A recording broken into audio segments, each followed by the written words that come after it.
하나님 말씀 보겠습니다. 은혜는 하나님 말씀은 로마서 8장 우리 14절에서부터 15절 말씀이 되겠습니다. 은혜는 하나님 말씀 로마서 8장 우리 14절에서부터 15절 말씀이 되겠습니다. 제가 중에 성경은 신약성경 249쪽입니다. 신약성경 249쪽 로마서 8장 우리 14절에서부터 15절 말씀 우리 다 같이 말씀을 봉독하겠습니다. 무릇 하나님의 영으로 인도함을 받는 사람은 곧 하나님의 아들이라.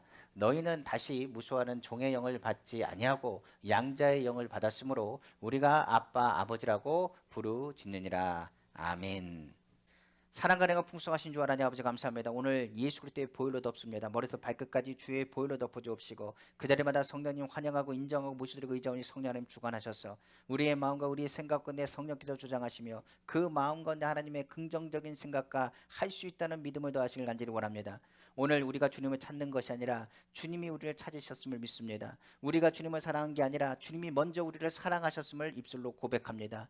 오늘 이 자리 주님이 부르셨사오니 오늘 주의 말씀을 들을 때 마음을 뜨겁게 하시고 하나님의 음성 가운데 주님의 레마의 음성을 듣게 하시사 우리의 갈 길을 밝히 보이시며 하나님의 인도하심 속에서 예수 승리하며 나아가시도록 아버지 이끌어 주옵소서. 오늘 하나님 말씀을 선포합니다. 전하는 자나 듣는 자나 주님의 복음 안에 복된 말씀 듣게 하시고 주님의 은혜가 위로가 이 자리에 넘쳐날 수 있도록 축복하여 주옵소서. 이 모든 말씀 만왕의 왕이시고 만주의 주가 되시며 능력에 능치 못하심이 없으시며 살아서 역사하시는 우리 주 예수님의 이름으로 축복하고 기도합니다. 아멘.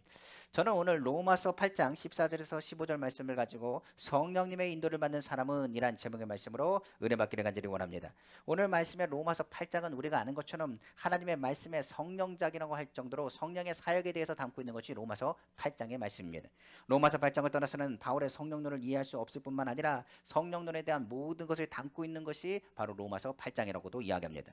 로마서 8장 한 장만으로도 해도 영이라는 말이 몇 번 나오느냐 21번이 나오는데 그 중에 2번을 제외하고 나머지는 모두 다 성령을 가리키고 있습니다. 우리가 아는 것처럼 성령의 인도함 없이는 아무것도 할 수 없다라고 말하는 것이 바울의 외침이었기 때문에 그렇습니다. 그러므로 성경을 얘기할 때 특별히 로마서 8장을 계란의 노린자와 같다라고까지 이야기합니다. 그러므로 절대적으로 성령의 인도함을 받아야 하나님의 자녀로서 살 수 있다는 것을 거듭 강조하고 있기 때문에 그렇습니다. 무엇보다 죄와의 싸움과 악한 영과의 싸움, 육신과의 싸움, 우리의 연약함의 싸움 모든 것을 통해서 성령의 도우심이 반드시 필요하며 성령의 도우심 없이는 승리할 수 없다는 것을 이야기하기 위해서입니다. 우리가 아는 것처럼 아이가 태어나면 태어난 아이를 누가 키우느냐? 부모가 키웁니다. 혹시나 부모가 없더라도 누군가의 손길이 닿지 않으면 그 아이는 이 땅 가운데 살 수가 없습니다. 오래지 않아 그 이 세상을 떠날 수밖에 없는 것입니다. 누군가의 도움을 받아서 성장하고 자라날 수 있는 것입니다. 마찬가지로 우리가 예수 그리스도를 믿으면 우리는 새롭게 거듭납니다. 새롭게 태어났다고 말합니다. 그때부터 누구의 도움이 필요하느냐? 바로 성령의 도우심이 필요하다는 것을 성경은 말하고 있는 것입니다. 그러므로 우리가 예수 그리스도를 섬기고 믿음으로 나아갈 때 성령이 우리를 도우셔서 영적인 문제, 환경적인 문제 외의 모든 전쟁 가운데 승리하고 이길 수 있도록 긍정적인 생각과 하나님의 역사를 나타내는 분이 바로 성령이 되어 주시는 것입니다.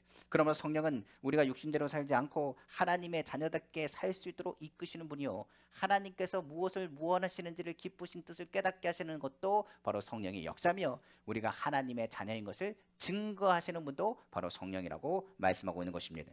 그러므로 하나님의 자녀로서 성령의 인도하심을 우리는 받아야 됩니다. 그러므로 오늘 어떻게 성령의 인도하심을 우리 삶 가운데 하나님 자를 인도하시는지를 오늘 말씀 속에 은혜 받고 또한 그 말씀 속에서 힘을 얻고 위로받는 귀한 시간 되기를 다시 한번 주님의 이름으로 축원합니다. 첫 번째로 하나님의 자녀입니다. 우리는 하나님의 자녀로서 성령님은 우리를 인격적으로 생각과 감정을 무시하지 않고 인도하신다는 사실을 기억하고 알아야 되는 것입니다. 무엇보다 하나님은 우리에게 하나님의 말씀을 우리에게 주셨습니다. 성령은 그렇기 때문에 하나님의 말씀을 통해서 하나님을 깨닫게 하고 하나님을 이해하게 하시며 무엇보다 하나님의 뜻이 무엇인지를 깨닫게 하여 주는 것입니다. 그러므로 성령이 우리를 인도하실 때 인격적으로 이끌어 가시면서 절대적으로 우리의 지성과 우리의 이성과 우리의 인격을 무시하지 않습니다. 무엇보다 성령은 우리에게 하나님 말씀을 주신 이유는 하나님의 말씀을 듣고 그 말씀대로 깨달으며 그 말씀대로 우리에게 주시는 음성을 들어 무엇이 옳고 그른지를 분별하여 살기를 원하시기 때문에 그렇습니다. 그러므로 하나님의 말씀을 우리가 항상 얘기하는 것처럼 덮어놓고 믿어라, 그건 틀린 말입니다. 성경은 덮어놓고 믿으면 안 됩니다. 하나님의 말씀을 순종하고 믿음으로 나갈 때는 하나님 말씀을 피고 그 말씀에서 하시는 메시지를 듣고 그 말씀을 통하여 하나님의 기뻐하신 뜻이 무엇인지를 분별하여 나아가야 되는 것입니다. 어떤 사람은 이야기합니다. 이성이 중요한 게 아니다. 감정도 중요한 것이 아니라 우리 생각이 중요한 것이 아니라 그냥 하나님 말씀이다. 그냥 따라야 된다라고 이야기하는데 잘못했다가는 어디로 갈 수 있느냐? 신비주의로 빠질 수밖에 없는 것입니다. 우리가 아는 것처럼 멍한 상태가 성령 충만한 상태가 아닙니다. 성령 충만한 상태는 명철과 총명을 주신다고 말씀하신 것처럼 무엇인지를 분별할 수 있도록 이끄시고 인도하신 것과 명확하게 하나님이 기뻐하시고 뜻하신 바가 무엇인지를 설명하고 있다는 것을 우리는 알아야 되는 것입니다. 그러므로 우리의 생각을 창조하시는 가 하나님이시고 우리의 감정을 창조하시는 도 하나님이십니다.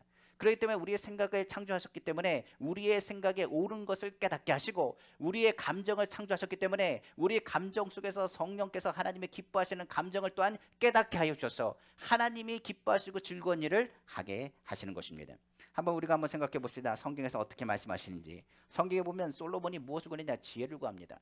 마찬가지로 덮고놓고 믿으라고 하면 그냥 믿으라 그럴 수 있습니다. 그런데 솔로몬은 이스라엘 백성들을 민족을 다스리고 이끌어 가기 위해서 하나님의 백성을 다스릴 수 있는 지혜를 해달라고 하나님께 구했습니다. 하나님께서는 그것을 기뻐하시고 그에게 지혜를 주셨으며 그가 구하지 않는 것도 더하여 주셨다고 성경은 말하고 있습니다. 우리가 아는 것처럼 바울도 그렇습니다. 바울도 예수님을 만났습니다. 그리고 예수 그리스도를 만나고 나서 하나님의 말씀, 그는 율법에 능통한 사람이었지만 그것에 대해서 예수 그리스도를 통하여 하나님의 말씀을 다시 보게 되고 하나님 말씀의 신령한 지혜와 지식을 깨달아 주의 복음을 전해야 된다는 것을 알아 하나님의 복음을 전했다고 성경은 말하고 있습니다.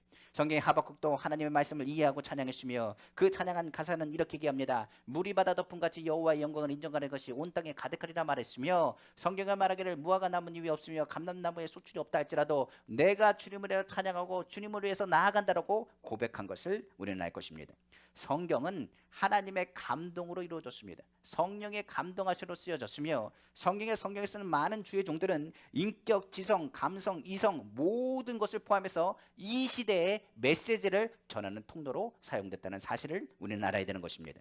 예를 들어 성경의 예언자들은 하나같이 하나님의 말씀을 들었습니다. 그러나 맹목적으로 목록한 상태에서 이유 없이 무조건 순종한 게 아니었다는 사실을 우리는 알아야 됩니다. 한번 생각해 봅시다. 내 입술이 부정합니다 얘기했던 이사야예요. 이사야에 대해서 하나님께서 말씀하십니다. 대단 숯불에 그 입술을 대게 하시고 정한다고 말씀하십니다. 그리고 주님께서 이렇게 말씀합니다. 하나님에서 소리가 나기를 누가 나를 위해서 갈고 했더니 이사야가 말합니다. 주여 내가 여기 있습니다. 나를 보내주옵소서라고 선포합니다. 성경에 보면 예레미야라는 선지자가 있습니다. 그 선지자도 이렇게 말합니다. 난 아이라 말하지 못합니다 라고 말합니다. 그때 하나님께서 내 입에 나의 말을 담아 줄 것이라고 말하고 있습니다. 그리고 나서 예레미야가 주의 말씀을 선포하고 주의 말씀대로 순종하여 나아가는 것을 알 수 있습니다. 하나님께 부정한 것을 하지 않겠다고 말한 에스겔도 있습니다. 에스겔에게 말하기를 너는 인분을 태워서 그것을 먹으라고 말합니다. 그런데 인분에 대해서 얘기할 때 하나님 저는 하나님의 말씀대로 순종하여 살았습니다. 그러므로 어찌 이렇게 부정한 일을 할 수 있겠습니까? 라고 얘기했더니 하나님께서 말합니다. 그럼 그건 하지 말아라 라고 말씀하십니다. 그러니까 오히려 하나님과 소통하며 예언자들은 하나님의 말씀을 듣고 그 말씀을 그냥 받아들인 그 말씀대로 순종하여 나아가시도록 하나님께서 이해하고 설득시키는 장면들이 성경에 기록됐다는 사실입니다. 성경에 보면 불평적인 말로 하나님께 나간 하박국이라는 선지자도 있습니다. 그리고 더 나아가서 문후가다 느끼던 모세도 있습니다. 모세는 말하기를 보낼 자를 보내소서 나는 안 됩니다라고 얘기했을 때 하나님께서 모세를 끊임없이 설득하시는 장면들이 성경에 기록되어 있습니다. 또한 성경은 이렇게 얘기합니다. 여러 이방 왕들을 섬겼던 다니엘, 그가 하나님께 기도했습니다. 하나님 환상을 보기 시작합니다. 그런데 이것이 이해가 되지 않습니다. 그리고 하나님께 묻습니다. 하나님, 내가 도통이 이해가 되지 않습니다. 이 말씀을 이해시켜달라고 하나님께 구합니다. 그리고 나서 하나님께서 그의 입술을 통하여 그의 마음 가운데 지혜를 주시고 그 가운데 하나님의 말씀의 뜻을 깨닫게 해주십니다. 그러니까 성경을 보시면 아는 것처럼 이성, 지성, 인격, 이해, 감성 모든 것을 무시하셔서 하나님 일하신 게 아닙니다. 성경에 보면 아담부터 시작해서 계시록까지 모든 상황들을 보면 하나님께서 하나님의 종들을 만날 때 인격적으로 대하시고 그들이 피곤하고 지쳤을 땐 그들에게 쉼을 주시고 그들이 다시 일어날 수 있도록 위로하시기도 하시고 그들의 눈물도 닦아주시는 부분들을 성경은 기록하고 있는 것입니다. 하나님께서 우리를 창조할 때 로봇으로 만드신 것도 아니고 무선 조종기로 만드신 것도 아닙니다. 우리를 무엇보다도 우리에게 인격과 인성 그리고 또한 감성 그리고 여러 가지 표현할 수 있도록 하나님이 담아주셨다는 사실입니다. 그래서 우리가 하나님 말씀을 들을 때 하나님께서 우리를 성령께서 말씀으로 인도하시고 그 말씀으로 인도하셨을 때 반드시 성령은 뭐하게 하시냐? 그 말씀을 깨닫게 하신다는 사실을 기억해야 되는 것입니다. 그러다 보니 우리는 하나님의 말씀 속에서 무엇을 얻느냐? 주님의 지혜를 얻습니다.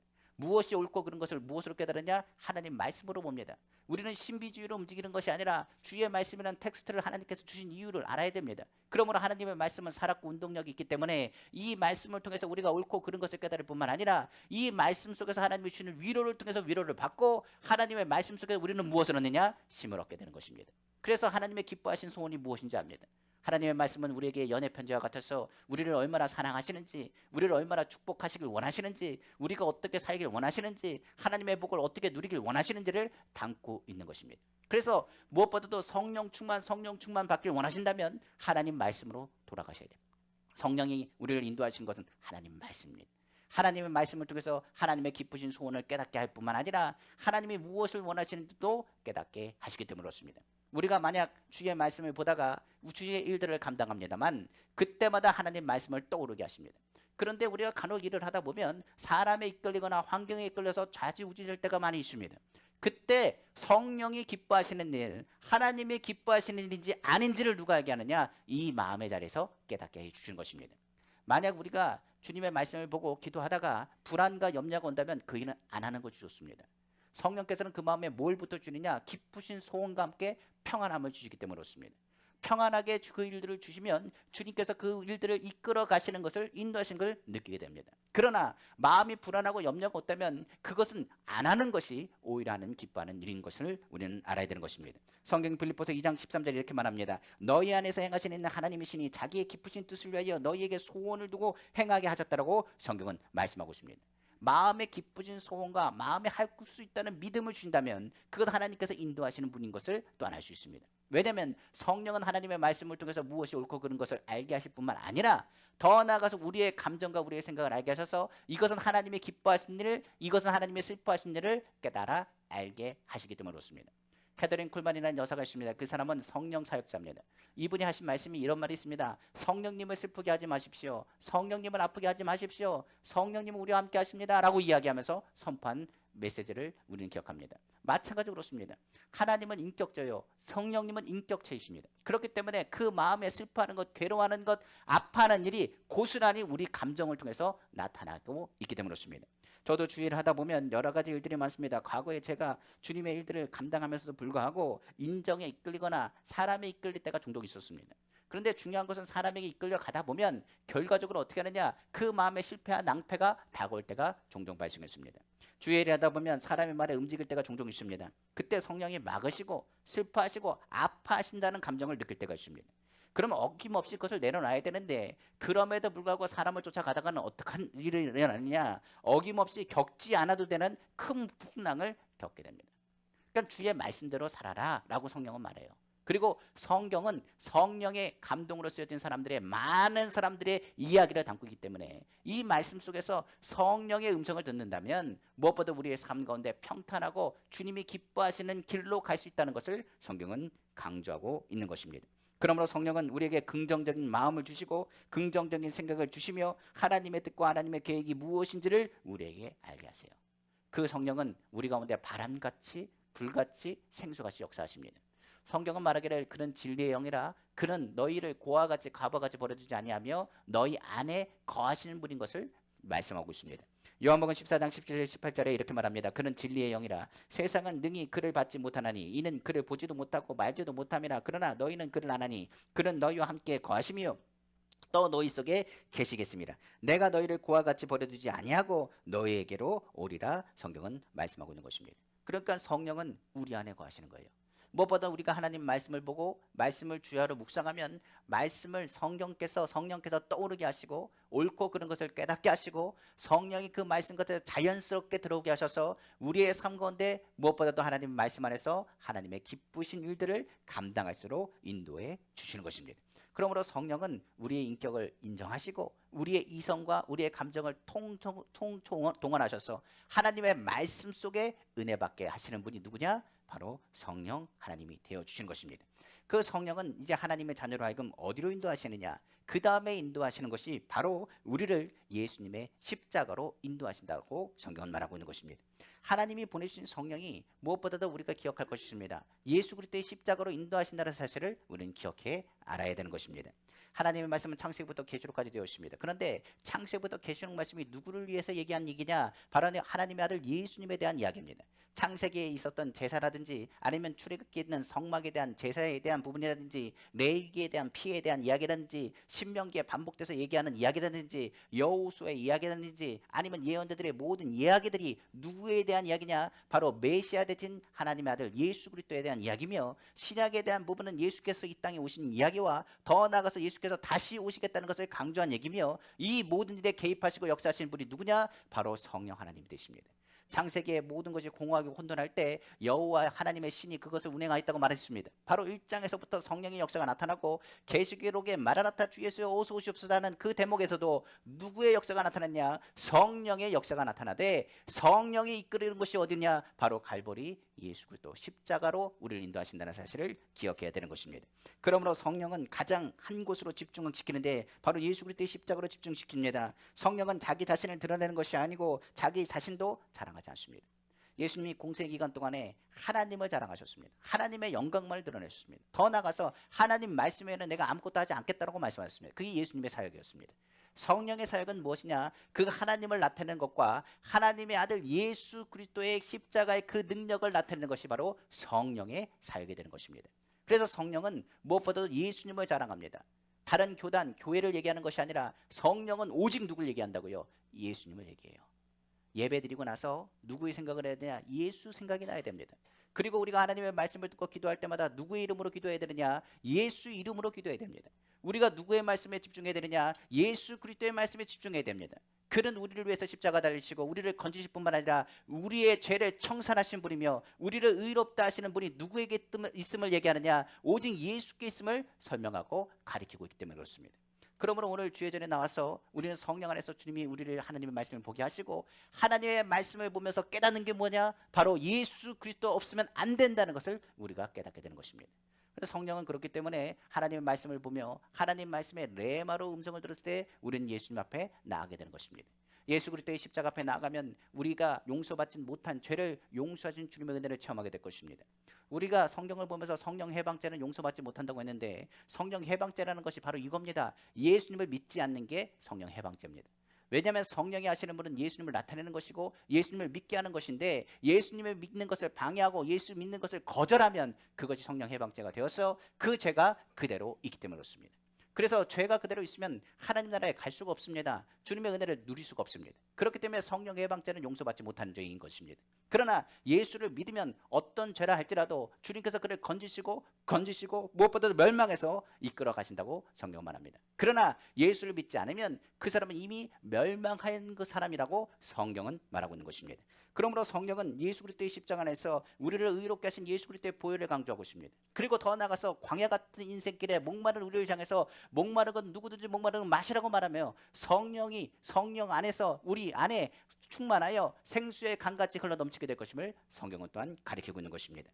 성경 한번 보겠습니다. 요한복음 4장 13절 14절에 말하기를, 예수께서 대답하여 이르시되 이 물을 마시는 자마다 다시 목마르려니와 내가 주는 물을 마시는 자는 영원히 목마르지 아니하리니 내가 주는 물은 그 속에서 영생하도록 솟아나는 샘물이 되리라고 말했습니다. 그러므로 누구든지 목마르거든 예수께로 나와 마시라. 그 예수 믿는 자는 성경에 이른 것 같이 그 배에서 생수의 강이 흘러나게 될 것임을 성경은 말하고 있는 것입니다.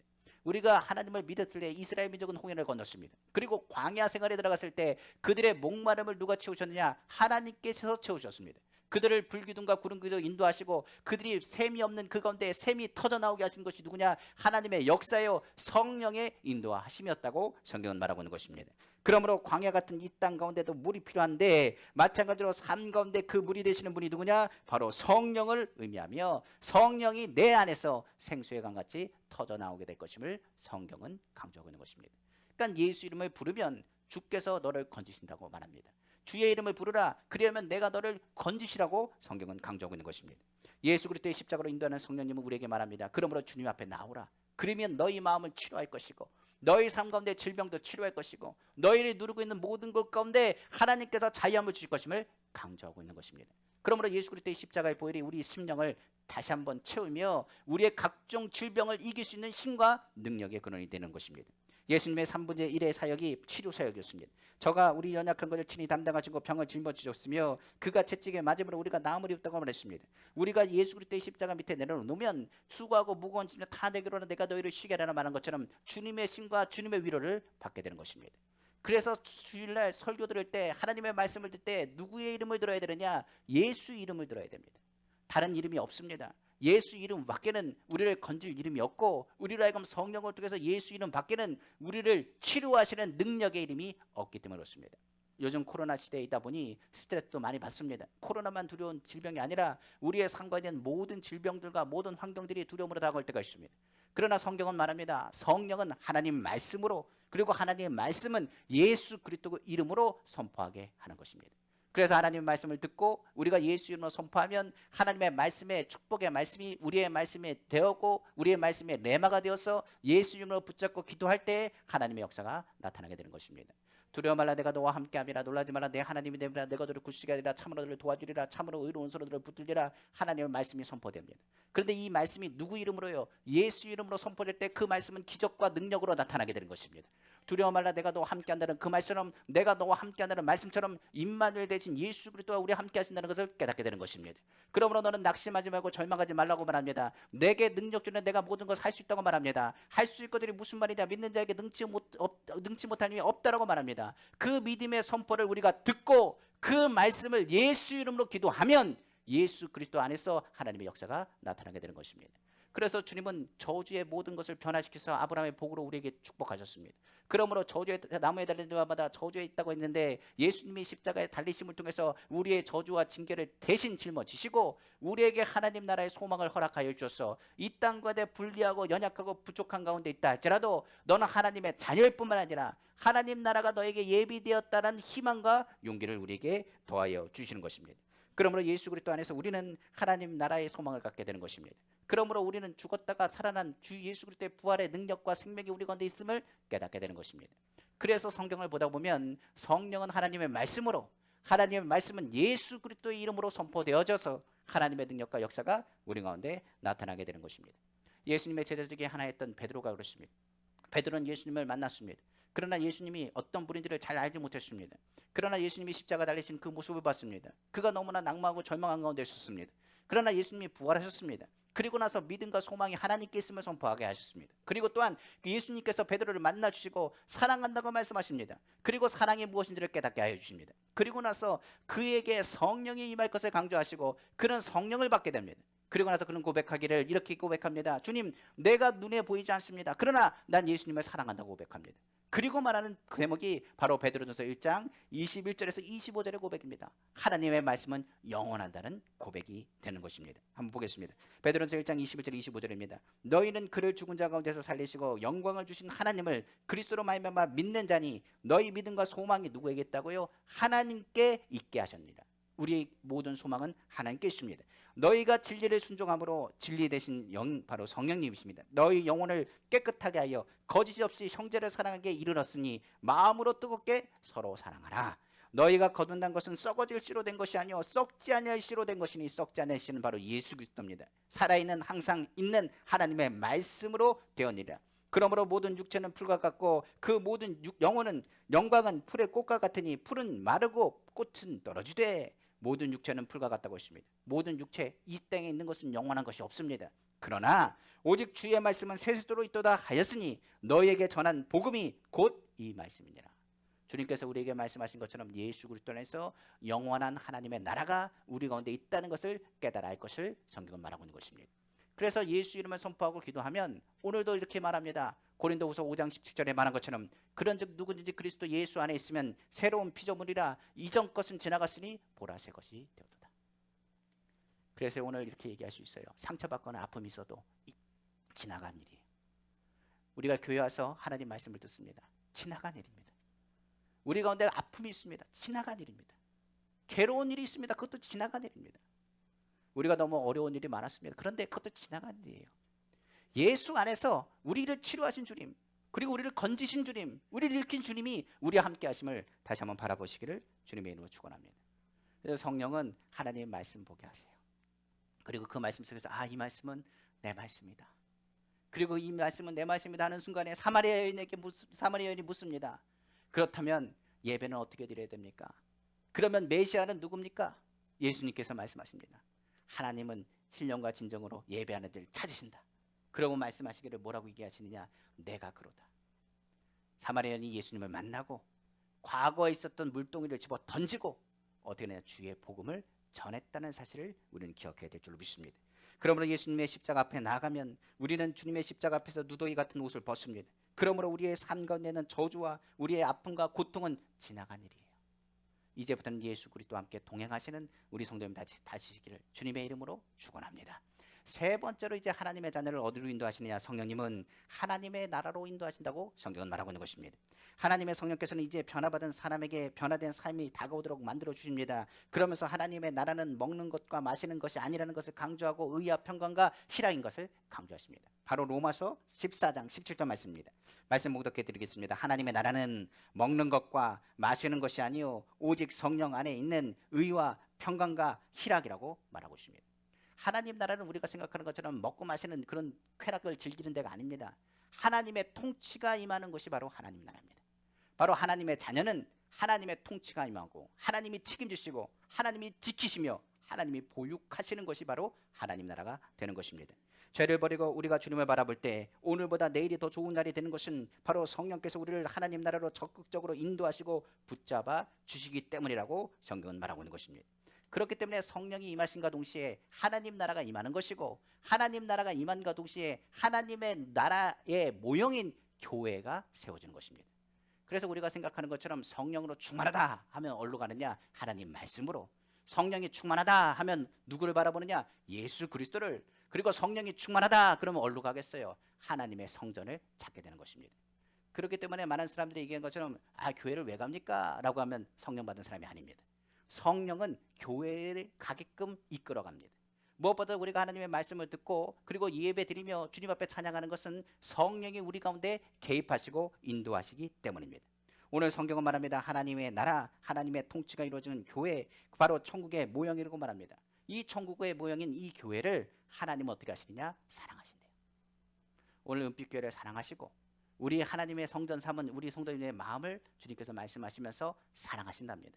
그러니까 하나님의 사랑의 아들 나라로 옮기신 하나님 나라, 그 나라는 바로 하나님의 보호하심과 하나님의 사랑을 체험하는 것이고 하나님의 사랑을 어디서 체험하느냐? 하나님의 성전된 몸된 성전인 교회에서 체험하게 되는 것입니다. 성경은 교회를 세울 때 이렇게 말합니다. 내가 이 반석 위에 내 교회를 세우니 음부의 권세가 이기지 못하리라. 너희가 주의 이름으로 교회에 모여 기도하면 두세 사람이 내 이름으로 모인 곳에 나도 그들 중에 있으리라. 그리고 성전에 나와 기도할 때 하나님께서 치료하시고 예수 이름으로 부르짖고 기도할 때마다 하나님의 기적의 통로가 성전에서부터 나오게 되는 것입니다. 그래서 일주일 동안 때를 묻었더라도 교회에 오면 무엇보다도 주의 보혈로 씻습니다. 그리고 이 자리엔 연약하고 상처 있고 괴로운 사람이 많이 있지만은 무엇보다 예배드리고 돌아가는 발걸음에는 희망과 할 수 있다는 믿음을 가지고 돌아가게 되는 것입니다. 바로 하나님의 성전은 이렇게 귀하게 하나님이 축복하시고 하나님의 사랑을 체험하는 것이 하나님의 성전이 되어야 되는 것입니다. 에베소서에 말하기를 남편들아 아내 사랑하는 그리스도께서 교회를 사랑하시고 그 교회를 위하여 자기를 주신 같이 하라. 예수님이 교회를 세우시고 교회를 예수 그리스도께서 십자가의 핏값으로 교회를 사셨으며 그 핏값으로 사신 교회를 향해서 무엇하게 하느냐? 하나님께서 얼마나 너희를 사랑하시는지를 깨달아 알게 될 것임을 성경은 말하고 있는 것입니다. 한번 보겠습니다. 에베소서 5장 28절 29절입니다. 뭐라고 말씀하시는지 이렇게 말합니다. 이와 같이 남편들도 자기 아내 사랑하기를 자기 자신과 같이 할지니 자기 아내를 사랑하는 자는 자기를 사랑하는 것이라. 성경에 말합니다. 누구든지 언제나 자기 육체를 미워하지 않고 오직 양육하여 보호하기를 그리스도께서 교회에게 함과 같이 하니라. 성경 말합니다. 여기서 이 개역 한글을 보면 이렇게 말합니다. 누구든지 언제든지 제 육체를 미워하지 않고 오직 양육하여 보호하기를 그리스도께서 교회를 보양함과 같이 하나니라고 되어 있어요. 보양함이라고 얘기했습니다. 그러니까 보호하시고 양육하신다는 얘기예요. 그러니까 교회를 얼마나 사랑하시는지 교회를 놓지 아니하시고 사랑하시되 보호하시고 양육하시고 하나님께서 이 교회를 세우심을 통해서 기뻐하신다라고 성경은 말씀하고 있는 것입니다. 우리가 이 부분을 통해서 다시 한번 기억하길 원합니다. 세상에서는요 사랑은 영원하지 않습니다. 그리고 사랑은 배신과 배반으로 갈 때가 많이 있습니다. 그런데 하나님은 교회를 어떻게 사랑하시느냐? 보육이란 보양이란 뜻을 선포하면서 끝까지 버리지 않고 내가 붙잡으며 이 성전을 통해서 내 사랑을 증명해 보이라고 말씀하셨습니다. 그래서 우리는 성령 안에서 주의 말씀을 다시 듣게 되는 거예요. 그러니까 성경에 말한 것처럼 우리가 성령을 받으면 무엇보다 하나님 말씀을 보고 하나님 말씀 속에서 예수 그리스도 앞에 나아가며 예수 그리스도 안에서 예수 그리스도의 십자가를 체험하면 우리의 자리에 성령이 임하는 성전이 세워지게 되는 것입니다. 그러면 하나님의 성전은 무엇하는 것이냐? 하나님의 사랑을 증거하는 거예요. 바울을 한번 생각해 봅시다. 바울은 예전에 사람을 죽이고 그리고 하나님 안에서 예수 믿는 사람을 핍박했던 사람이었습니다. 그러나 그가 성령 받고 나서는 어떤 마음을 갖게 되냐? 그 사람을 불쌍히 여기고 긍휼히 마음을 갖게 되었습니다. 삭개오라는 사람 한번 생각해 봅시다. 삭개오는 돈 버는데 심취했던 사람이었습니다. 그런데 그가 예수님을 만나고 나서 이렇게 얘기합니다. 내 재산의 절반은 가난한 사람에 나눠주겠습니다. 내가 토색한 적이 있다면 4배나 갚겠습니다. 오히려 그의 모든 걸 내려놓고 하나님을 바라보며 무엇보다도 하나님 나라를 위해서 섬겼던 사람으로 변화된 것을 확인할 수가 있습니다.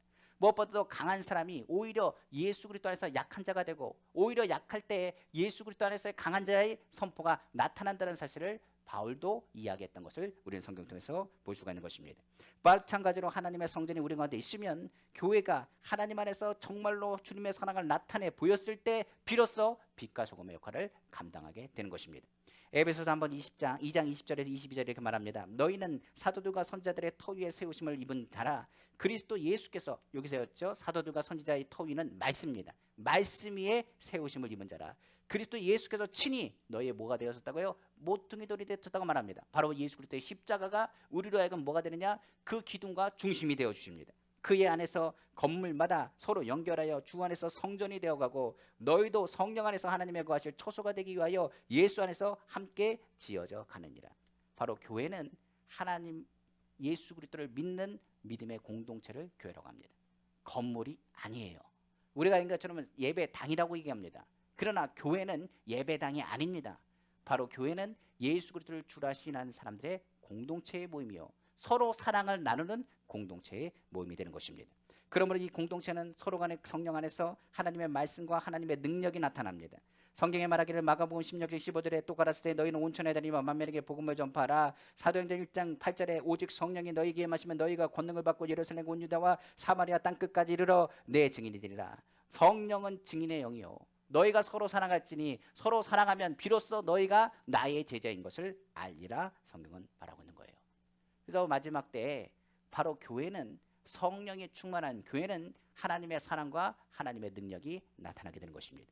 그러므로 우리가 하나님의 말씀을 들으면 사랑과 희락과 화평이 무엇보다 우리 삶과 나타나고 성령의 열매가 맺게 되며 그 복음의 선포가 이루어지게 되는 것입니다. 그러므로 이를 통하여 하나님께서는 복음의 열정이 회복되길 원하시고 교회를 통한 하나님의 일들을 이루시기를 원하신다고 성경은 말하고 있는 것입니다. 그러므로 우리는 오늘 말씀 속에서 기억할 것이 있습니다. 다른 것을 기억하는 것보다도 주 예수 그리스도 앞에 나아갈 수 있도록 인도하시는 분이 성령이요. 그리고 더 나아가서 하나님의 말씀을 보게 하시는 것도 성령이요. 그리고 교회를 세우게 하시는 것도 성령이에요. 은빛교회를 세우시면 은빛교회를 사랑하심이요. 은빛교회를 통해서 그리스도의 사랑을 선포하기 위함이며 그리고 이 자리에 모인 성도들은 한 분 한 분을 모아서 하나님의 성전을 삼게 하시고 하나님의 거하실 초소로 삼게 하셔서 하나님의 복과 하나님의 위로를 우리가 받고 누리기를 원하신다는 사실입니다. 오늘 그 성령은 우리로 하여금 누굴 생각하게 하신다고요? 예수님을 생각하게 하셔요. 바로 요한복음 14장 26절입니다. 보혜사 곧 아버지께서 내 이름으로 보내실 성령 그가 너에게 모든 것을 가르치고 내가 너에게 말한 모든 것을 생각나게 하시리라. 그 성령이 오늘도 주의 말씀을 듣고 예수 그리스도를 닮아가는 성도들 될 수 있도록 은혜를 베푸십니다. 그가 오늘도 열매를 맺게 하십니다. 갈라디아서 5장 22절 23절에 성령의 열매는 오직 성령의 열매는 사랑과 희락과 화평과 오래 참음과 자비와 양선과 충성과 온유와 절제니 이 같은 것을 금지할 법이 없느니라. 오늘 성령을 의지하고 매일 성령의 안에서 인도함 받아 하나님의 자녀답게 주님의 귀한 열매 맺는 우리 성도님 다 되시기를 주님의 이름으로 축원합니다. 말씀을 마치겠습니다. 성령님은 하나님이 우리에게 부으신 최고의 선물입니다. 바로 성령은 하나님이십니다. 미국에 우리가 아는 D.L. 무디라는 사람이 있습니다. 이 사람은 기독교를 부흥시킨 사람이고 명설교가로도 유명한 사람입니다. 그런데 그 사람은 초등학교밖에 나오지 않았습니다. 우리가 아나처럼 그 사람은 복음적이고 영감적인 설교로 많은 사람들을 주님의 품으로 이끌었던 사람이었습니다. 그의 집회가 열리면 은혜를 받으려고 모여든 사람으로 인산 예례를 이뤘다고 합니다. 한 지역에서 무디 목사를 초청했습니다. 전도 집회를 가지려고 준비하는 모임이 열렸습니다. 그때 어떤 젊은 목회자가 벌떡 일어나서 소리치면서 이렇게 말했습니다. 왜 강사를 무디만 고집합니까? 다른 사람도 많이 있는데 왜 무디 외에는 설교자가 없단 말입니까? 그가 성령을 독점이라도 했단 말입니까? 라고 이야기했습니다. 그러자 나이 지긋한 목사님이 일어나서 이렇게 말했습니다. 무디만이 성령을 독점하는 것은 아니시겠지요. 그러나 분명한 사실이 하나 있습니다. 그분의 성령, 그것은 성령께서 이 시대에 무디를 독점하고 계시다는 사실입니다. 모두가 그 말에 박수를 쳤습니다. 오늘 하나님의 종들뿐만 아니라 우리 성도들이 이야기하고 싶습니다. 예배는요, 내가 하나님을 찾아오는 게 아닙니다. 하나님이 찾으시는 거예요. 이 자리에 여러분들이 우리가 왔다고 생각하면 안 됩니다. 주님이 오늘 우리를 부르신 겁니다. 오늘 주님께서 말씀하십니다. 성령의 인도하심 받는 사람은 내가 성령을 독점하려고 성령 충만이 아니라 성령님이 내 마음을 독점하시는 거예요. 오늘 무엇보다도 마지막 때를 살아갑니다.